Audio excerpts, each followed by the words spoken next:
How to fix high CPU usage in Windows 10 or 11. So if you want to fix your high CPU usage in Windows 10 or 11, then what you need to do is first you need to just simply go with your search and then search for Device Manager. After searching, you need to click on the Device Manager option and then wait for a few seconds and you will get this kind of interface. Now here you need to just simply scroll down and then you need to go with System Devices. Now under System Devices, you need to find an option which is High Precision Event Timer. Once you find it, you need to right click on it and then go with Disable Device. And after disabling the device, you need to go back and then you need to edit your power plan.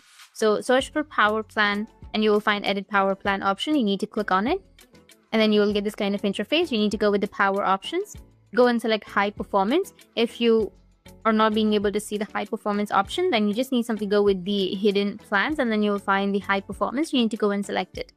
After selecting the High Performance, you need to go back and now you need to open up your Task Manager. You need to right click on the taskbar and then go with the Task Manager. And from the Task Manager, you'll get this kind of interface. You need to sort by CPU users to see which apps are using the most CPU.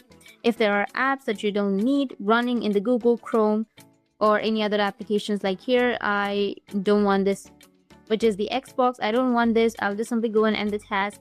And then the VPS Office, go and select the applications that you don't use and then end all of the tasks right here. After that, go with the Startup Apps, go with the Startup tab. And here you need to just simply go and disable. So right click on it and then go with Disable. If you have any unnecessary startup programs, then you just need to go and disable it. After that, finally restart your PC to apply all the changes. This can reduce your CPU usage and improve your performance. And that's it. That's how you can fix your high CPU usage in your Windows 10 or 11. And if you have any questions, feel free to comment below. Thanks for watching.